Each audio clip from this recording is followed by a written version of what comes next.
Welcome dear students, this is Taimur Ali and today we are going to discuss these topics. Number one is universal set and subset. Second one is complement of set.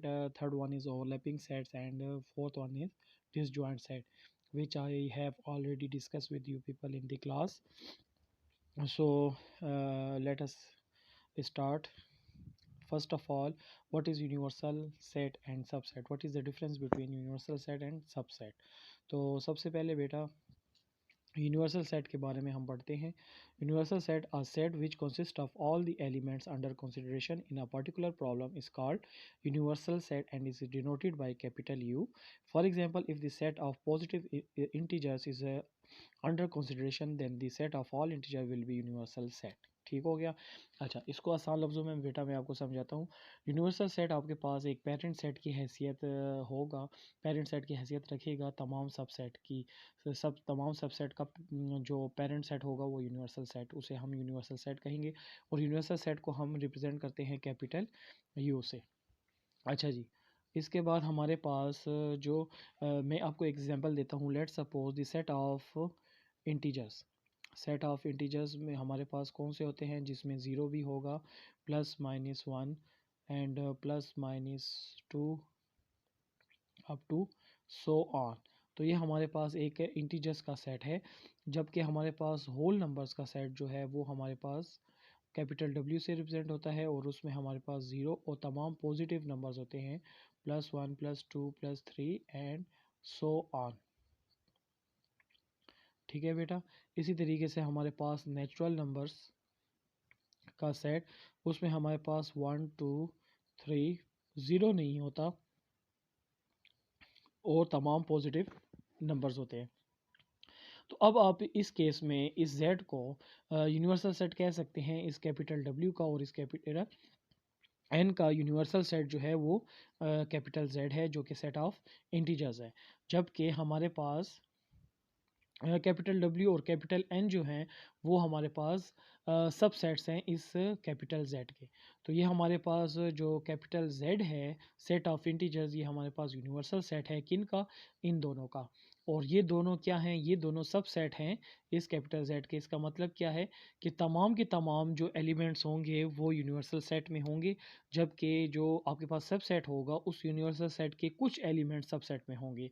Complete भी हो सकते हैं और complete नहीं भी हो सकते. ठीक है, सबसेट.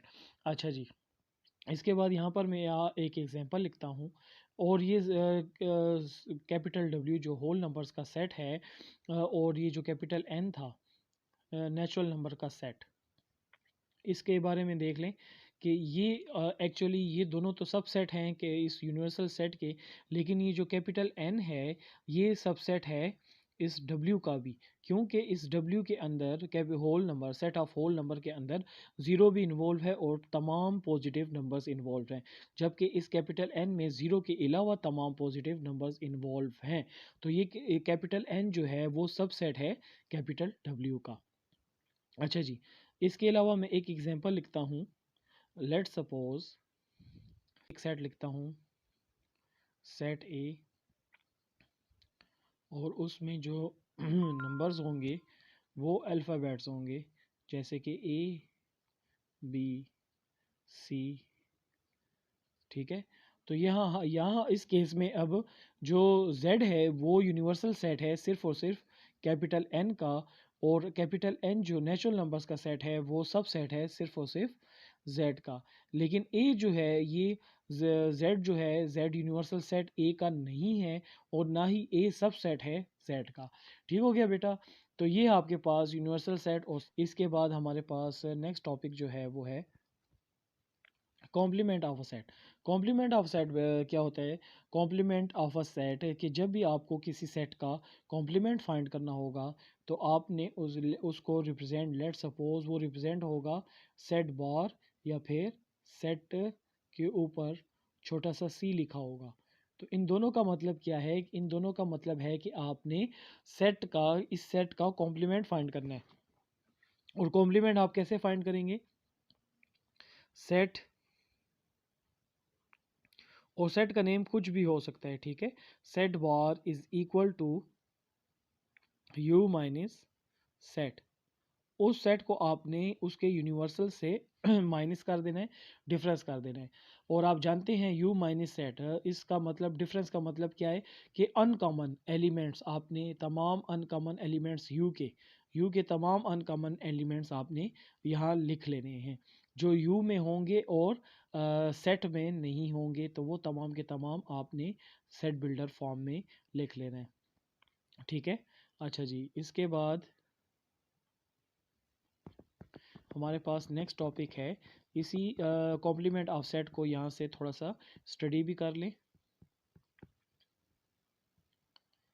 अच्छा, complement of a set. If U is a universal set and A is any subset of U, then the complement of set A is the set of all elements of U which are not in set A and is denoted by A bar A dash or A in set builder form. और set builder form में आप उसकी representation उसकी definition कैसे करेंगे, इस तरीके से करेंगे। ठीक है, ए बार यहाँ पर आपको मैथमेटिकल फॉर्म में इसकी डेफिनेशन लिखी हुई नज़र आ रही है। In set builder form A complement is equal to U minus A, और u माइनस ए का मतलब है कि तमाम एलिमेंट जो होंगे वो u में मौजूद होने चाहिए और a में मौजूद नहीं होने चाहिए। तो u माइनस ए, तो u माइनस ए का मतलब कि तमाम वो एलिमेंट जो u में होंगे और a में नहीं होने चाहिए।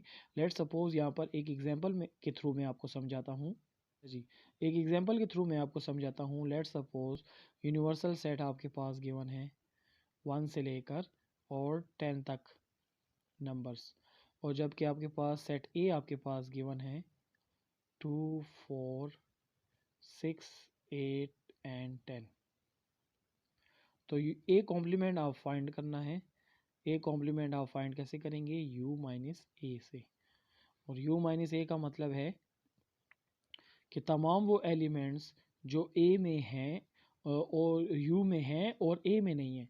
तो मींस कि आपके पास 1 और 3 इस तरह के जो ऑड नंबर्स हैं वो यहाँ पर नहीं है ना a में, तो सारे के सारे ऑड नंबर्स इसमें आंसर आ जाएगा 1 3 5 7 एंड 9। तो uncommon elements of set you के अनकॉमन एलिमेंट्स इसका आंसर आ जाएगा। ठीक हो गया, अच्छा जी, नेक्स्ट टॉपिक है हमारा जी ओवरलैपिंग सेट्स। ओवरलैपिंग सेट्स हमारे पास कौन से सेट्स होंगे, लेट सपोज हमारे पास दो सेट्स हैं कोई से भी, और उन सेट्स का हमने चेक करना है कि क्या ये ओवरलैपिंग है कि नहीं है। तो आपने उन दोनों का इंटरसेक्शन ले लेना है, ए इंटरसेक्शन बी, और अगर उस ए इंटरसेक्शन लेने से आपके पास एटलीस्ट वन एलिमेंट कॉमन आ गया, एटलीस्ट एक से ज़्यादा भी आ सकते हैं, एटलीस्ट वन एलिमेंट कॉमन आ गया, वन एलिमेंट, तो वो आपके पास क्या होगा, वो आपके पास ओवरलैपिंग सेट्स होंगे। ठीक है, अच्छा जी, लैपिंग सेट्स होंगे। और ये दोनों सेट जो हैं ए और बी, ये एक दूसरे के सबसेट भी नहीं होने चाहिए। सबसेट मींस कि लेट सपोज यहाँ पर मैं एक सेट लिखता हूँ, ए मेरे पास एक सेट है 1 से लेकर और 5 तक नंबर्स,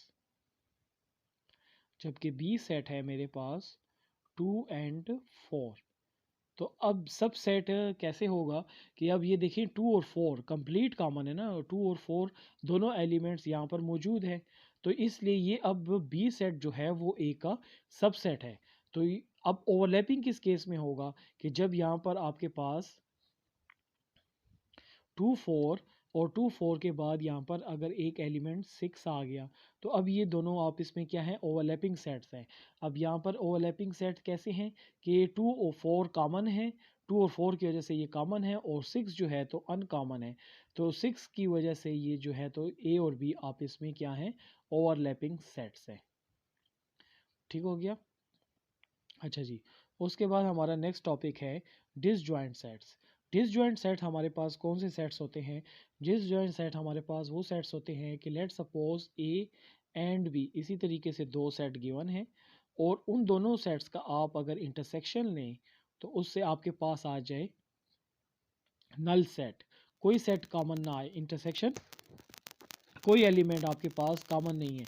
लेट सपोज 1 2 3 एक ए सेट है और बी सेट में 4 5 7, तो अब ए और बी आपस में क्या है, कोई इनमें कोई भी एलिमेंट कॉमन नहीं है, कोई इंटरसेक्शन से नल सेट आंसर आता है, तो ए और बी आपस में क्या है, डिसजॉइंट सेट्स हैं।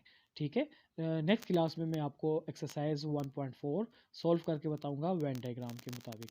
ठीक है, वेन डायग्राम्स की। अल्लाह हाफिज़।